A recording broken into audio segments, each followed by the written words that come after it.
Top 25ಗೆ ಸ್ವಾಗತ. ನಾನು ಸುಕನ್ಯಾ. ಈ ಕ್ಷಣದ ಪ್ರಮುಖ 20 ಸುದ್ದಿ ನೋಡ್ಕೊಂಬರೋಣ ಬನ್ನಿ.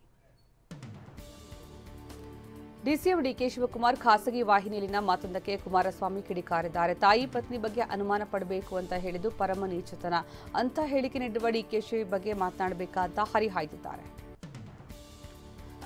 ಮಂಡ್ಯದಲ್ಲಿ ಕುಮಾರಸ್ವಾಮಿ ವಿರುದ್ಧ ಗೋಬ್ಯಾಕ್ ಚಳವಳಿ ವಿಚಾರಕ್ಕೆ ಎಚ್ಡಿಕೆ ತಿರುಗೇಟು ಕೊಟ್ಟಿದ್ದಾರೆ. 20-30 ರೂಪಾಯಿ ಕೊಟ್ಟು ಜನರನ್ನ ಕರೆಸಿಕೊಂಡು ಗೋಬ್ಯಾಕ್ ಅಂತಿದ್ದಾರೆ.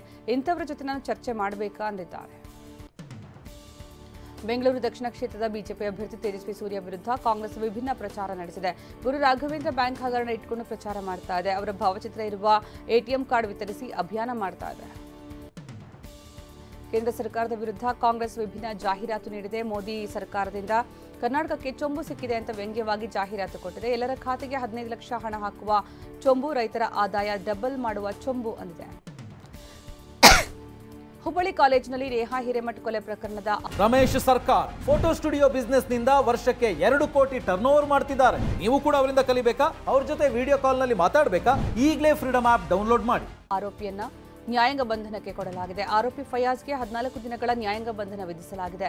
ಕಾನೂನು ಸುವ್ಯವಸ್ಥೆ ಹಿನ್ನೆಲೆಯಲ್ಲಿ ಪೊಲೀಸರು ನ್ಯಾಯಾಂಗ ಬಂಧನಕ್ಕೊಪ್ಪಿಸಿದ್ದಾರೆ. ನೇಹಾ ಕೊಲೆ ಆರೋಪಿ ಫಯಾಜ್ನ ಹುಟ್ಟೂರಲ್ಲಿ ಪ್ರತಿಭಟನೆ ನಡೆಸಲಾಗಿದೆ. ರಾಜ್ಯದಲ್ಲಿ ಕಾನೂನು ಸುವ್ಯವಸ್ಥೆ ಕುಸಿದಿದೆ ಅಂತ ಮಾಜಿ ಸಿಎಂ ಬಸವರಾಜ ಬೊಮ್ಮಾಯಿ ಕಿಡಿಕಾರಿದ್ದಾರೆ. ಗದಗದಲ್ಲಿ ನಿನ್ನೆ 4 ಮರ್ಡರ್ ಆಗಿದೆ. ಬೆಂಗಳೂರಲ್ಲಿಯೂ 2 ಮರ್ಡರ್ ಆಗಿದೆ. ರೌಡಿಗಳಿಗೆ ಪೊಲೀಸರ ಮೇಲೆ ಭಯವೇ ಇಲ್ಲದಂತಾಗಿದೆ. ರೌಡಿಗಳು ಗೂಂಡಾಗಳಿಗೆ ರಾಜ್ಯ ಮರ್ಯಾದೆ ಸಿಗ್ತಾ ಇದೆ ರಾಜ್ಯದಲ್ಲಿ ಅಂತ ಕುಟುಕಿದ್ದಾರೆ. ನೇಹಾ ಅಂತ್ಯ ಸಂಸ್ಕಾರದ ವೇಳೆ ದಿಂಗಾಲೇಶ್ವರ ಸ್ವಾಮೀಜಿ ಕಣ್ಣೀರು ಹಾಕಿದ್ದಾರೆ. ನೇಹಾ ಕುರಿತು ಮಾತನಾಡ್ತಾ ಇದ್ದಾಗ ನೇಹಾರನ್ನ ನೆನೆದು ಶ್ರೀಗಳು ಭಾವುಕರಾದರು. ಕುಟುಂಬಸ್ಥರ ಆಕ್ರಂದ ನೋಡಿ ಸಚಿವ ಸಂತೋಷ್ ಲಾಡ್ ಸಹ ಕಣ್ಣೀರು ಹಾಕಿದ್ರು. ಕೊಲೆಯಾದ ನೇಹಾ ಕುಟುಂಬಸ್ಥರಿಗೆ ಸಂತೋಷ್ ಲಾಡ್ ಸಾಂತ್ವನ ಹೇಳಿದ್ದಾರೆ. ಬೆಂಗಳೂರಲ್ಲಿ ಸರಗಳ್ಳತನ, ಮನೆಗಳ್ಳತನ ಮಾಡ್ತಾ ಇದ್ದ 6 ಆರೋಪಿಗಳು ಅರೆಸ್ಟ್ ಆಗಿದ್ದಾರೆ. ಆಕಾಶ್, ನಾಗೇಶ್, ಪ್ರಸನ್ನ, ಪುನೀತ್, ಶಿವಲಿಂಗ ಹಾಗೂ ಪ್ರತಾಪ್ ಬಂಧಿತ ಆರೋಪಿಗಳು. ಬಂಧಿತರಿಂದ 10,82,000 ಮೌಲ್ಯದ ಚಿನ್ನಾಭರಣವನ್ನು ವಶಕ್ಕೆ ಪಡೆಯಲಾಗಿದೆ. ಪುಟ್ಟಿನಹಳ್ಳಿ ಪೊಲೀಸ್ ಠಾಣೆಯಲ್ಲಿ ಪ್ರಕರಣ ದಾಖಲಾಗಿದೆ.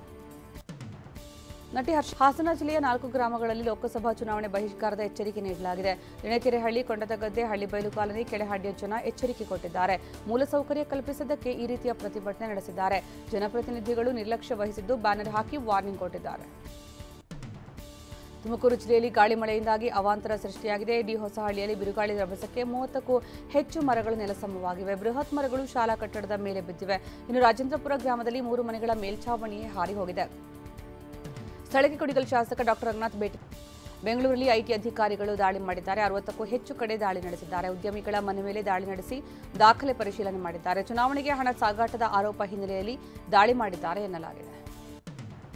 ತಿಹಾರ್ ಜೈಲಲ್ಲಿರುವ ದೆಹಲಿ ಮುಖ್ಯಮಂತ್ರಿ ಅರವಿಂದ್ ಕೇಜ್ರಿವಾಲ್ ಅವರಿಗೆ ಇನ್ಸುಲಿನ್ ನೀಡದೆ ಹತ್ಯೆಗೈಯೋದಕ್ಕೆ ಸಂಚು ನಡೀತಾ ಇದೆ ಅಂತ ಆಪ್ ಸಚಿವ ಅತಿಶಿ ಗಂಭೀರ ಆರೋಪ ಮಾಡಿದ್ದಾರೆ. ಮತ್ತೊಂದು ಕಡೆ ವೈದ್ಯಕೀಯ ಜಾಮೀನು ಪಡೆಯುವ ಉದ್ದೇಶದಿಂದ ಡಯಾಬಿಟಿಸ್ ಹೊಂದಿದ್ದರೂ ಪ್ರತಿದಿನ ಸಕ್ಕರೆ ಅಂಶಗಳಿರುವ ಆಹಾರವನ್ನು ಸೇವಿಸುತ್ತಿದ್ದಾರೆ ಅಂತ ಇಡಿ ನ್ಯಾಯಾಲಯಕ್ಕೆ ತಿಳಿಸಿದೆ. ತಮಿಳುನಾಡಿನಲ್ಲಿನ ಮತದಾನಕ್ಕೆ ತಾರಾ ಮೆರುಗು ಬಂದಿದೆ.